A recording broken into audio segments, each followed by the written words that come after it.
Então, eu quero convidar os irmãos a abrirmos as nossas Bíblias, aqueles que trouxeram e que têm esse hábito, de abrir a Bíblia, ou acessar a sua Bíblia no celular, ou ler o texto que será projetado, Evangelho de João, capítulo 11,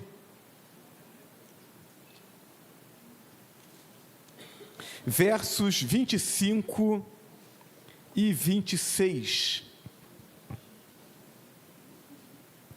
João capítulo 11, verso 25 e 26. Falamos sobre ressurreição no domingo passado pela manhã. Hoje nós vamos falar sobre esse tema agora no culto da noite. Ressurreição, uma esperança viva. João capítulo 11, versos 25 e 26, o texto nos diz assim: E disse-lhe Jesus: Eu sou a ressurreição e a vida. Aquele que crê em mim, ainda que morra, viverá. E quem vive e crê em mim, não morrerá eternamente. Você crê nisto? Feche seus olhos, vamos orar. Pai Todo-Poderoso, muito obrigado por esses momentos que o Senhor nos permite estarmos reunidos como igreja, a fim de promovermos o Teu reino, de proclamarmos o Teu bendito nome e a Tua salvação, de celebrarmos ao Senhor, o Deus Criador e sustentador do universo, o Deus que nos alcançou com a Tua graça, que nos salvou. Te louvamos por essa oportunidade, Senhor, de celebrarmos o Teu nome através de cânticos, através de orações, através de exposição da Tua palavra, mas também estamos aqui, Senhor, para ouvirmos a Tua voz, porque entendemos que precisamos aprender mais do Senhor, que precisamos estreitar nossa comunhão com o Senhor, precisamos viver uma intimidade maior contigo, para que não só no culto, mas no nosso dia a dia, no nosso trabalho, no nosso lar, possamos dar testemunho do Teu amor e da Tua salvação. Então pedimos ao Senhor que fale ao nosso coração, para que aqueles que ainda não viveram o encontro com Cristo, possam, entendendo o chamado à esperança da ressurreição, que possam entregar suas vidas a Jesus. E aqueles que já o fizeram, Senhor, que sejam motivados a uma vida de entrega ainda maior, de um viver cristão com mais intensidade, por causa da alegria e da esperança que o Senhor põe em nossos corações. Oramos assim, em nome de Jesus. Amém. Ressurreição, uma esperança viva. Jesus diz: Eu sou a ressurreição e a vida. Aquele que crê em mim, ainda que morra, viverá. E quem vive e crê em mim, não morrerá eternamente. Certamente todos nós já ouvimos falar dessa história, da qual esse texto que nós acabamos de ler faz parte, que é a história da ressurreição de Lázaro. Quem já ouviu, já leu a respeito dessa história? Então, se não todos, quase todos, o milagre foi uma das maiores manifestações do poder e da autoridade de Jesus. Então, quando nós lemos ou quando nós ouvimos a respeito desse relato, nós sofremos uma tentação grande, que é a de concentrarmos a nossa atenção no fato de que havia alguém morto, já há 4 dias, segundo as palavras das próprias irmãs de Lázaro, o corpo já cheirava mal por conta dos dias que ele estava morto, e que foi chamado de novo à vida. Esse é o elemento que parece ser o elemento mais importante dessa história. Porém, embora ele revele o poder de Jesus sobre a morte, se a gente concentra a nossa atenção apenas no fato de que Lázaro estava morto e ressuscitou, a gente pode perder o ensino principal que Jesus traz nesse texto. O ensino principal é que a ressurreição não é um mero milagre de Jesus. A ressurreição é o próprio Jesus. Se o interesse de Jesus fosse apenas pela vida de Lázaro, e a gente precisa pensar nisso, se a ideia era apenas de que Lázaro não permanecesse morto, mas voltasse à vida, bom, então Jesus poderia ter impedido que Lázaro morresse. Não poderia? Ele não curou tantas pessoas? Não, mas Jesus estava distante, pastor. Ele estava distante porque ele quis estar distante. Porque quando o informaram de que Lázaro estava doente, ele ainda permaneceu onde estava, segundo o relato bíblico, 2 dias. Então, Jesus faz questão de se demorar ali, para que de fato Lázaro morra. Então ele poderia ter saído e ter ido direto lá, perto do passo, né, para poder chegar. Não, mas ele podia ter feito melhor. Ele poderia ter feito como ele fez com a filha daquele oficial romano, com o servo daquele oficial romano. Ele diz assim: não, eu vou na sua casa. O servo diz: não tem necessidade disso aí, na minha casa. O senhor tem autoridade, e eu sei o que é autoridade, porque eu vivo debaixo de autoridade. Aqueles que estão sobre mim me dão ordens e eu tenho que obedecer, e eu tenho homens debaixo da minha autoridade. Eu dou uma ordem e eles fazem. Então, se o Senhor der uma palavra, o meu servo vai ficar curado. E Jesus celebra a fé daquele homem, dá a ordem, e o servo lá na casa dele é curado. Então Jesus não podia fazer o mesmo por Lázaro? De onde ele estava, ele poderia decretar que Lázaro ficasse curado, e ele ficaria. Então a questão aqui, a ênfase de Jesus não está em Lázaro ter vida. Ele poderia ter impedido que Lázaro até ficasse doente, mas a questão não é essa. A questão é o ensino que Jesus quer trazer para os seus discípulos naquele momento, mas também para toda a sua igreja, todos aqueles que haveriam de crer nele ao longo dos séculos. Um ensino para nós hoje, e uma palavra de esperança para aqueles que ainda estão distantes. Ao ressuscitar Lázaro, morto já há 4 dias, Jesus abençoou não apenas a Lázaro e a sua família, mas ele abençoou a todos nós, fortalecendo a nossa fé na ressurreição dos mortos. Então, diante dessa constatação de que aquilo que Jesus realizou ali foi muito mais do que apenas dar vida a Lázaro, nós precisamos olhar com atenção para o que Jesus declarou a respeito da ressurreição. O que Jesus declarou nesse texto que nós lemos? Ele começa dizendo: eu sou a ressurreição e a vida. E essa é a primeira coisa que eu quero chamar a atenção dos meus amados irmãos e amigos que ouvem essa palavra. Essa é a primeira afirmação a respeito da ressurreição. Jesus não diz que ele tem poder para ressuscitar alguém. Ele diz: eu sou a ressurreição e a vida. Naquela época já havia dentro do judaísmo ensinos e polêmicas sobre o tema ressurreição dos mortos. Então nós tínhamos uma facção do judaísmo chamados os fariseus. Os fariseus criam na possibilidade da ressurreição dos mortos. Eles tinham essa esperança. Eles não fundamentavam bem esse negócio, mas eles já tinham essa expectativa no coração de que aqueles que morriam servindo a Deus, em algum momento eles seriam ressuscitados, eles voltariam à vida. E nós tínhamos a facção dos saduceus. Os saduceus não criam nessa possibilidade. Eles acreditavam que a bênção de Deus era para essa terra. Então, alguém abençoado era alguém que teria saúde, alguém que teria o seu trabalho, a sua plantação produzindo, e ele teria recursos para viver bem, ele teria muitos anos de vida e poderia ver os filhos dos seus filhos, e então, por fim, ele morreria, né, na linguagem de alguns textos bíblicos, cheio de dias, viveria muito, morreria idoso. Essa era a expectativa dos saduceus. Agora, talvez os saduceus pudessem ser convencidos de que haveria ressurreição. E o que poderia convencê-los? Talvez argumentos que caminhassem, por exemplo, na direção da celebração da nacionalidade. Não, os demais povos não, mas os judeus, porque são um povo especial, então talvez os judeus pudessem ressuscitar. E aí, talvez, se o argumento de Jesus caminhasse nessa direção, talvez conseguisse convencer os saduceus.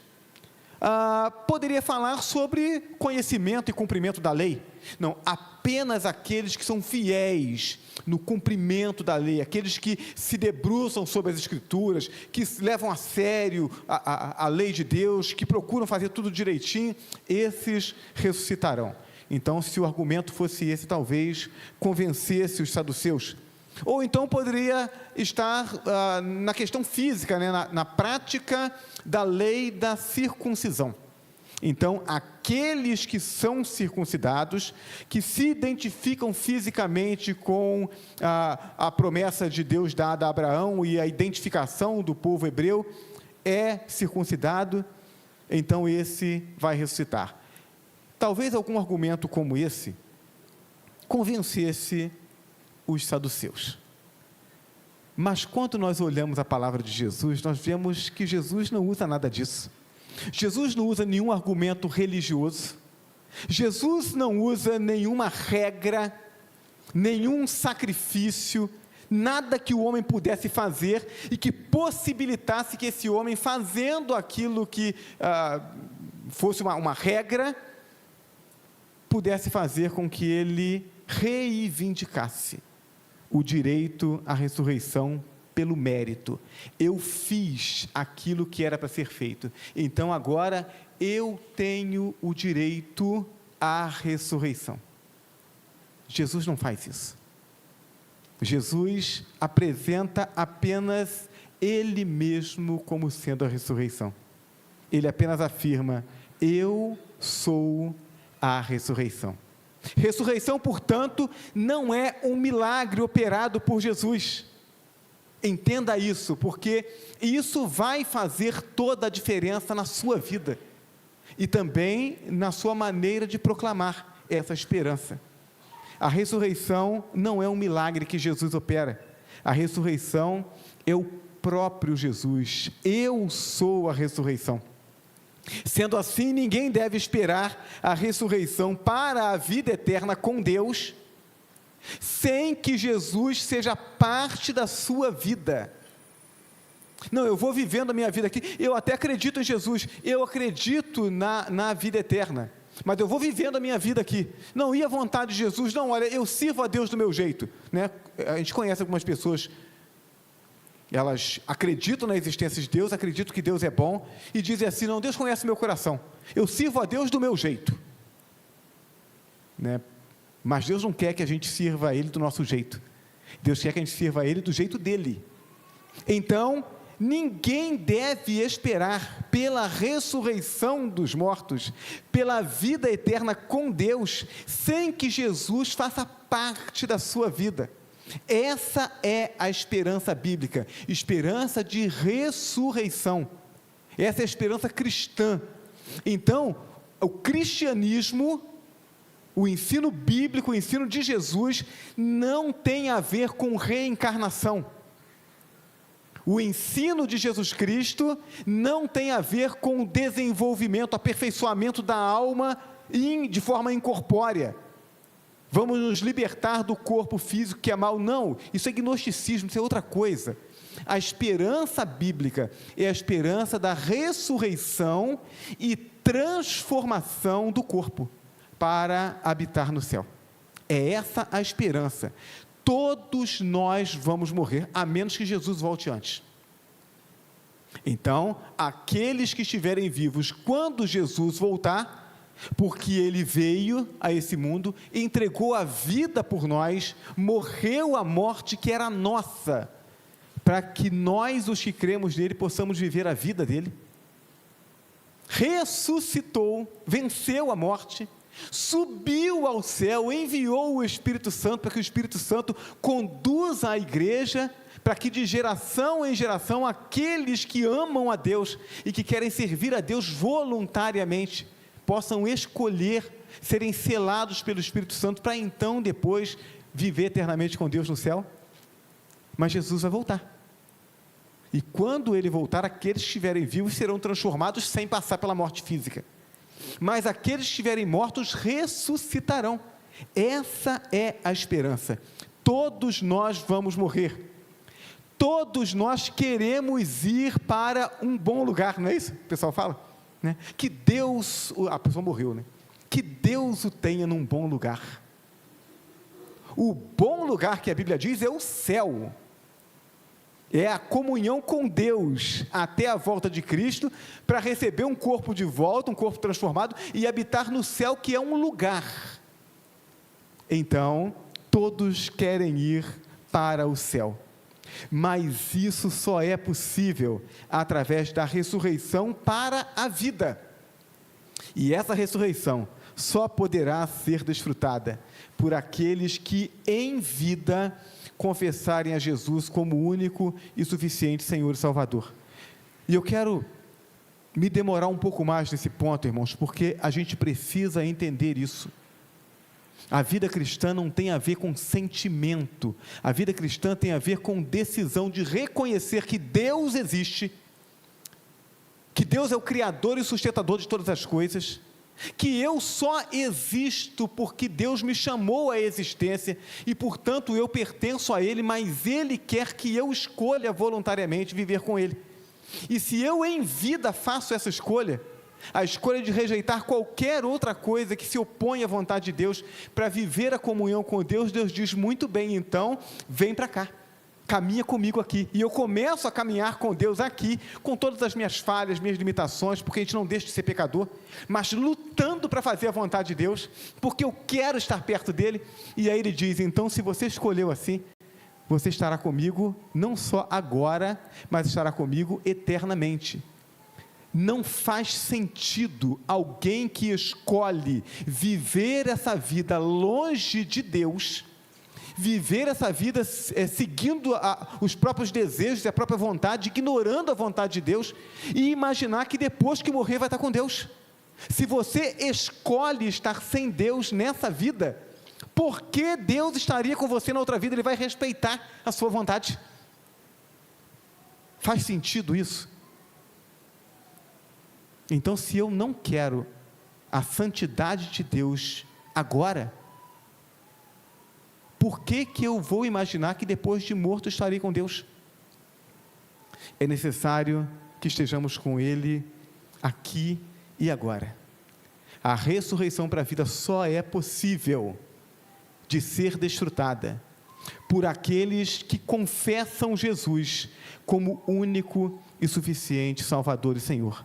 Convidam Jesus para habitar na sua vida e reinar sobre sua vida. Quando dizemos único e suficiente, é porque Deus não divide lugar com ninguém. Não, eu acredito em Deus. Também. Não, também.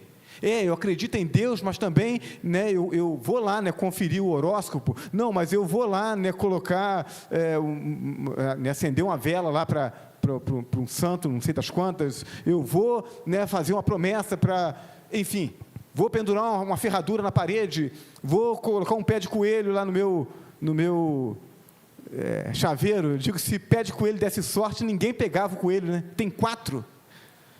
Então, vamos lá, meus irmãos. O que a Bíblia está dizendo é que, para que eu tenha salvação, não basta eu acreditar na existência e no poder de Jesus. Eu preciso escolher comprometer a minha vida com Ele, e viver com Ele, e viver para Ele, e confiar apenas nele. Esse terá salvação. Esse poderá alimentar no seu coração a viva e firme esperança da ressurreição. Então, a primeira afirmação que Jesus faz a respeito da ressurreição é de que Ele é a ressurreição. Eu sou a ressurreição, é isso que Ele diz. O que mais Jesus diz a respeito da ressurreição? Ele diz assim: quem crê em mim, ainda que morra, viverá. Então, eu crio em Jesus, né? Eu espero viver ainda mais 44 anos. A minha meta são os 100. Então, se eu estou com 56, ainda faltam 44. Vamos lá. Mas pode ser que ele me chame antes.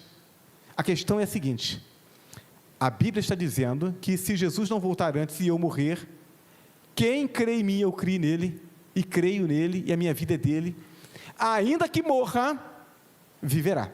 Aqui Jesus fala sobre a realidade física. Ao ressuscitar Lázaro, Jesus mostrou autoridade sobre todo o corpo físico do homem e sobre a relação da alma com o corpo, para chamar esse corpo à vida no momento em que ele quiser. Lázaro estava morto há 4 dias. Aí Jesus diz: retirem a pedra da porta do sepulcro. O pessoal vai lá e tira. Aí ele diz: Lázaro, vem para fora. E daqui a pouco aparece Lázaro lá na porta. Já não estava se decompondo o corpo? Mas a ordem de Jesus, aquilo que é material, que foi criado por Ele, obedece à sua vontade. Tudo aquilo que nós conhecemos, tudo aquilo que a ciência descobre, não é algo novo, foi criado. A ciência não cria nada, a ciência descobre o que existe. Deus criou todas as coisas. O Deus que juntou lá os componentes da natureza, os componentes do barro, e do barro faz o homem e o chama à vida. Esse Deus tem poder para poder restaurar o que Ele quiser, na hora que Ele quiser. E quando Jesus ressuscita Lázaro, Ele mostra isso. O corpo que estava se decompondo volta a estar em condição saudável. A alma que já havia deixado o corpo volta para o corpo. Jesus tem autoridade sobre o corpo, sobre a alma e sobre a relação entre o corpo e a alma.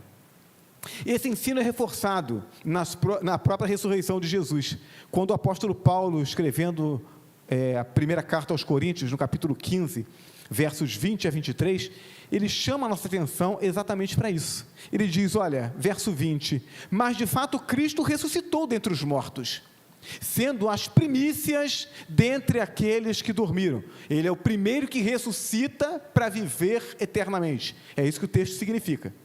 Visto que a morte veio por meio de um só homem, também a ressurreição dos mortos veio por meio de um só homem. Pois da mesma forma como em Adão todos morrem, em Cristo todos serão vivificados, mas cada um por sua vez. Cristo primeiro, depois, quando Ele vier, os que lhe pertencem. Aqueles que entregaram a vida a Ele, esses serão ressuscitados para a vida eterna, que é mais do que viver para sempre, é viver com Deus. Aquele, portanto, que pode chamar a vida um corpo em decomposição, transmite ao que nele crê paz e segurança, para viver com Ele antes da morte, para enfrentar com Ele o momento da morte e para permanecer com Ele por toda a eternidade após a morte. Eu coloco a minha vida nas mãos de Jesus e eu sei que eu estou seguro, porque aquele que chamou Lázaro da sepultura à vida, Ele pode fazer qualquer coisa por mim. Jesus não foi um mero pregador, Jesus não foi um mero curandeiro. Ele tem esse poder porque Ele criou todas as coisas. E às vezes a gente não para pensar nisso. Jesus tem todo o poder, Ele chamou tudo à existência. Se Ele criou do nada todas as coisas, por que Ele não pode consertar? O Evangelho de João, capítulo 1, versos 1 a 3, a Bíblia diz assim a respeito de Jesus: no princípio era aquele que é a palavra. Ele estava com Deus e era Deus. Estava com Deus no princípio. Todas as coisas foram feitas por intermédio dele. Sem ele, nada do que existe teria sido feito. Ele estava com Deus e era Deus, estava lá desde o princípio e foi Ele quem criou todas as coisas. O texto está falando sobre o verbo que se encarnou e que habitou entre nós, Jesus Cristo, Filho de Deus. Foi Ele quem criou todas as coisas. O que pode ser considerado impossível para Ele? Foi Ele quem nos criou e é Ele quem nos sustenta. Atos 17, verso 28, Paulo diz assim no seu discurso: pois nele, em Deus, nós vivemos, nos movemos e existimos. Como disseram alguns dos poetas de vocês, também somos descendência dele.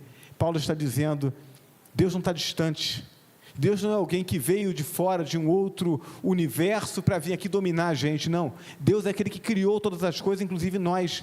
É nele que nós vivemos, nos movemos e existimos.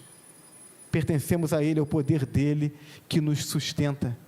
A minha vida é sustentada por Deus, mas Deus espera que eu voluntariamente, entendendo isso, expresse a minha gratidão a Deus e diga: Senhor, se o Senhor me criou, e o Senhor foi capaz de, por causa do meu pecado, vir a esse mundo, sofrer por mim para me salvar, então eu creio que o Senhor de fato é bom, eu creio que o Senhor quer o melhor para mim, e eu quero provar esse melhor que há no Senhor. Eu vou rejeitar tudo aquilo que é contrário à tua vontade, e voluntariamente eu quero servir ao Senhor, eu quero viver, eu quero que a minha vida inteira sirva aos propósitos do Senhor. Deus espera que essa atitude seja voluntária, para que então Ele tome as nossas vidas na sua mão e cuide de nós, agora e por toda a eternidade. O que mais Jesus declara sobre a ressurreição? Em terceiro e último lugar, Jesus declara: e quem vive e crê em mim, nunca morrerá eternamente. Então Ele diz: eu sou a ressurreição e a vida. Eu sou, não é que eu tenha, não é que eu realize, eu sou. Aquele que crê em mim, ainda que morra, viverá. E agora Ele diz: e quem vive e crê em mim, nunca morrerá eternamente. Aqui Jesus fala da realidade espiritual, fala sobre uma das mais belas doutrinas bíblicas, a doutrina da perseverança dos santos. E a doutrina que diz que se você, de coração, com sinceridade, reconhecer que você é pecador, e que o seu pecado o separa de Deus, você reconhece isso, e agora você reconhece com sinceridade de coração, que Jesus de fato veio ao mundo, entregou a vida na cruz, por sua causa, por causa do seu pecado, e você declara: Senhor, eu creio nesse sacrifício, e eu quero que essa obra se cumpra em mim, eu me arrependo, eu não quero mais viver no meu pecado, eu quero viver para a tua glória, perdoa o meu pecado, faz habitar em mim o teu Espírito, cumpre em mim o teu propósito. Se você declara isso, então Deus opera um milagre em você, Ele faz de você um filho dEle, Ele faz com que o seu espírito volte a viver, é um novo nascimento, e aí a Bíblia diz que depois que isso acontece, não há mais retrocesso, que Deus, operando isso na sua vida, Ele sustenta você por toda a eternidade. João capítulo 6, verso 37, Jesus diz assim: todo o que o Pai me dá, virá a mim, e quem vier a mim, eu jamais rejeitarei.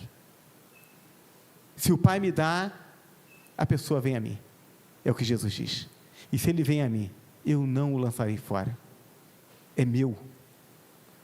João 5, verso 24, Ele diz: eu lhes asseguro, quem ouve a minha palavra, não ouvir de escutar, mas ouvir de dar ouvido, de abraçar, e crê naquele que me enviou, tem a vida eterna, e não será condenado, mas já passou da morte para a vida. Jesus não está dizendo que se você crer nele hoje, que então você pode alimentar a expectativa no coração de que um dia Ele te conceda a vida eterna. Ele diz: no momento em que alguém crê, que alguém confessa o meu nome, nesse momento essa pessoa passa a ter a vida eterna, porque vida eterna é comunhão com Deus. Em João 17, verso 3, Jesus diz: e a vida eterna é esta, que conheçam a Ti, o único Deus verdadeiro, e a Jesus Cristo a quem enviaste. Conhecer de ter intimidade, conhecer de ter comunhão. Quem vive essa experiência está seguro em Deus para sempre.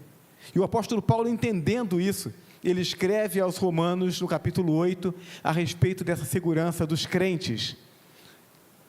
Versículo 31 a 39, ele diz assim: que diremos, pois, diante dessas coisas? Se Deus é por nós, quem será contra nós? Aquele que não poupou o seu próprio filho, mas o entregou por todos nós, como não nos dará juntamente com ele de graça todas as coisas? O que Paulo está dizendo? Paulo está dizendo, se quando você estava totalmente perdido, quando todos os seus pensamentos eram maus, Deus foi capaz de permitir que o seu único filho fosse sacrificado para que você tivesse vida. Agora que você tem vida, Deus vai abrir mão de você? Você está seguro com ele para sempre. Verso 33, quem fará alguma acusação contra os escolhidos de Deus? É Deus quem os justifica. Quem os condenará? Foi Cristo Jesus que morreu, e mais, que ressuscitou e está à direita de Deus, e também intercede por nós. Quem nos separará do amor de Cristo? Será a tribulação, a angústia, a perseguição, a fome, a nudez, o perigo, a espada? Como está escrito, por amor de ti enfrentamos a morte todos os dias. Somos considerados como ovelhas destinadas ao matadouro, mas em todas estas coisas somos mais do que vencedores por meio daquele que nos amou. Pois estou convencido de que nem a morte, nem a vida, nem os anjos, nem os demônios, nem o presente, nem o futuro, nem qualquer poderes, nem altura, nem profundidade, nem qualquer coisa na criação será capaz de nos separar do amor de Deus que está em Cristo Jesus, o nosso Senhor. Uma vez o Espírito Santo de Deus habitando no coração do homem, através da fé em Jesus Cristo, nada pode livrar ou desviar esse homem do caminho da salvação. Se você, com sinceridade de coração, entregar sua vida a Jesus, Ele vai salvar você, e você não poderá mais se perder. Há alguns anos atrás, meu sogro, já falecido, ele teve a primeira crise, a grande crise de saúde dele. Ele teve uma cirrose por conta de alergias e de uma série de outras questões medicamentosas e químicas, e ele ficou mais de 30 dias internado, boa parte desses dias no hospital escola, lá em Vassouras. E aí, eu ficava com ele praticamente todos os dias. E na enfermaria onde ele ficava, tinha um outro senhor, eu não sei todo o nome dele, mas uma parte do nome dele era Divino, porque era assim que os enfermeiros chamavam ele, Seu Divino. Seu Divino tinha diabetes, ele tinha tido complicações e teve que amputar as 2 pernas. E aí o Seu Divino estava lá internado, e ele, com os curativos, por causa da cirurgia, mas o Seu Divino dava uma variada na cabeça, e aí quando dava variada na cabeça, ele ia lá e arrancava o curativo. E aí, o que é que os enfermeiros tinham que fazer? Os enfermeiros colocavam uma luva de gaze, de atadura, né? Atadura, é gaze, aquele negócio, me ajudem aí hoje. Atadura, né? Fazia aquela luvazinha para manter a mão dele fechada, para ele não arrancar, porque a vontade dele era de arrancar, mas ele não podia. Por que ele não podia? Ele não podia porque ele foi internado, e depois que ele foi internado, ele confiou, ou aqueles que o internaram, confiaram a vida dele, o cuidado dele, nas mãos daqueles profissionais. Então, a partir de agora, se ele quisesse destruir o corpo dele, não podia mais. E aí, quando eu me lembrei disso, eu disse, olha, de uma forma muito maior e muito mais poderosa, é isso que Deus faz conosco, porque de vez em quando a gente fica meio desorientado, né? Aquele que creu em Jesus Cristo, entregou a vida a Jesus, aí daqui a pouco está lá assistindo um programa que não deveria, está lá assistindo videozinho na internet que não deveria, está gastando tempo com aquilo que não deveria, está em conversa e em relacionamentos que não deveria. Por quê? Porque de vez em quando dá uma desorientada na cabeça. Mas ele entregou a vida a Jesus. Aí o que Jesus faz? Jesus vai lá e coloca uma luvazinha na mão dele para ele não fazer besteira. Jesus vai lá e chama, puxa pela orelha. Jesus vai lá, aperta o coração, aquela tristeza no coração. Aí liga o rádio, a música parece que foi colocada ali para ele. Aí ele diz, não, hoje eu vou na igreja, está afastado, um tempão sem ir na igreja. Aí vai na igreja, chega na igreja, parece que o pastor pregou tudo para ele. Se tem um familiar, até chega bravo em casa, né? Você contou minha vida para o pastor. Não, foi Deus. Por quê? Porque Deus, ele não abre mão daqueles que entregaram a vida a ele. Se você confiou a sua vida nas mãos de Jesus, ele não vai deixar que você faça mal a você mesmo, a ponto de se afastar completamente de Deus. Deus está sempre buscando você. Deus está sempre trazendo você de volta. Pastor, eu conheço a pessoa que estava na igreja um tempão e agora está lá fora. Se ele de fato creu em Jesus Cristo, você pode conversar com ele. Ele está lá com um sorriso, né, um disfarce de alegria. Mas aí você começa a conversar com ele, e aí tal, começa a conversar, daqui a pouco ele vai dizer, olha que aperto no coração. Que tristeza. Sabe por que ele não está aqui de volta? Ele não está de volta porque às vezes a gente não tem a disciplina e a disposição de ir lá buscar. Ele está doido para voltar, ele só está com vergonha. Por quê? Porque aquele que foi transformado por Jesus Cristo não tem mais lugar para ele lá fora. Ele foi transformado, o coração dele deseja Deus. Essa é a segurança que nós temos.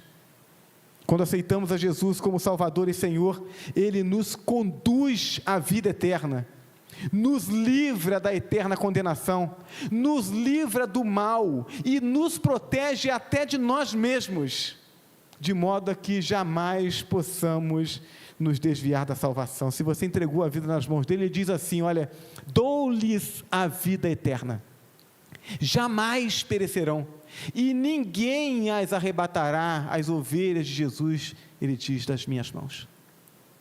Então, o dia, lá em 1988, que eu ouvi o Evangelho, depois de ter ouvido tantas vezes, de ter segurado na beirada da cadeira, quando o pastor fazia o apelo para eu não levantar a mão, que tantas vezes, na hora de fazer as coisas erradas, eu olhava e dizia, Deus não quer que eu faça isso, vou fazer só mais uma vezinha, tá, Senhor?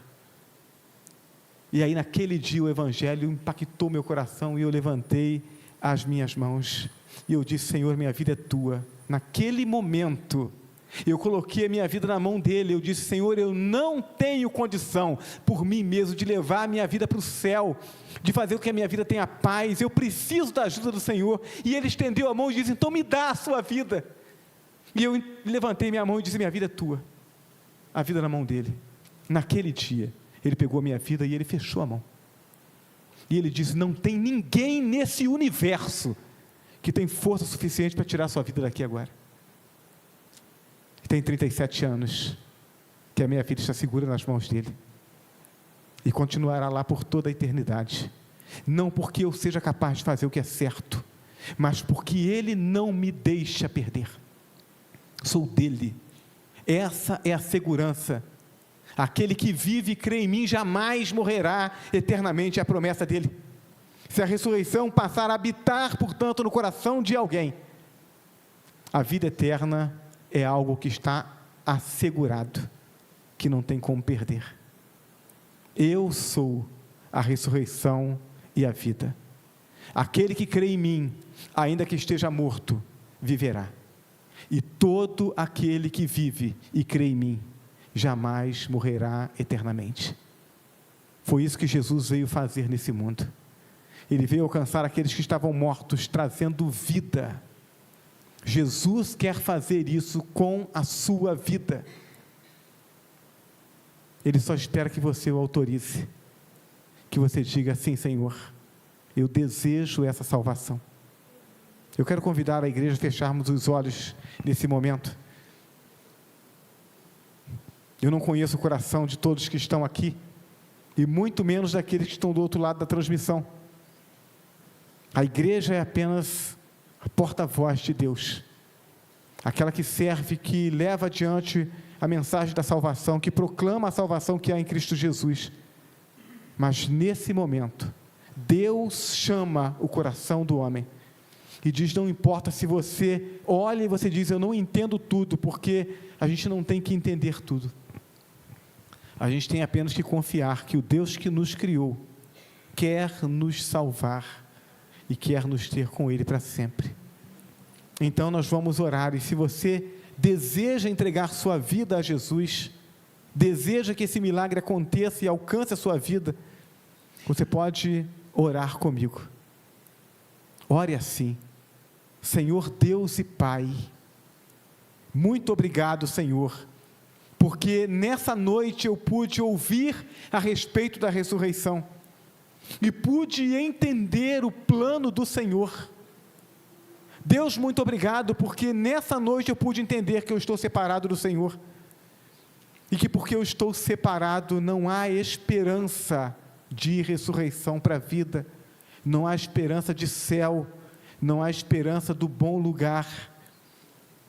Mas nessa noite eu também ouvi falar da salvação em Jesus Cristo. Obrigado, Senhor, porque agora eu sei que em Jesus há esperança. Eu quero essa salvação. Então, Senhor, eu reconheço que eu sou pecador e que o meu pecado tem me separado do Senhor.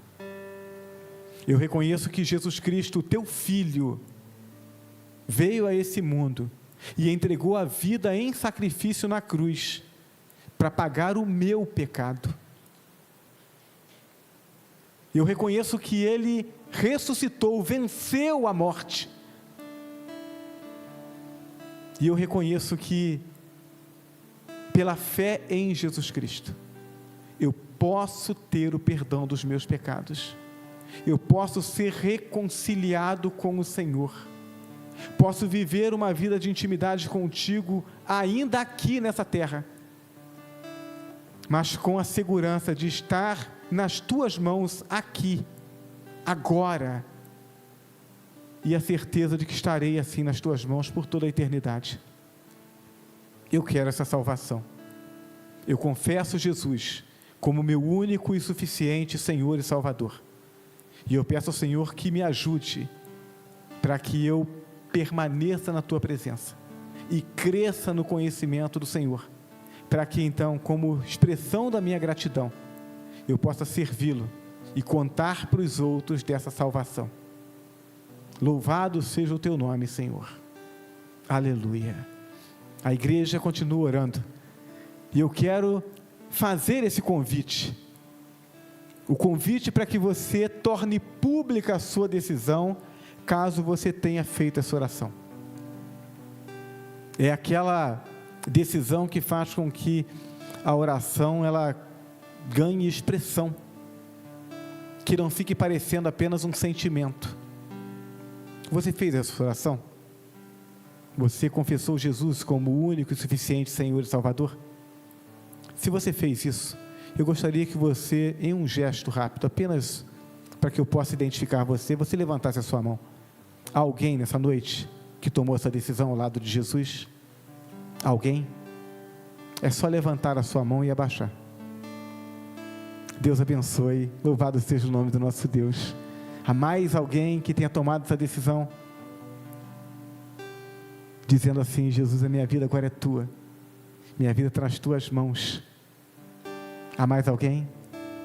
Talvez do outro lado da transmissão tem alguém, talvez dentro do carro, talvez dentro do quarto ou na sua sala, tenha sido tocado por Jesus Cristo e tenha feito essa oração.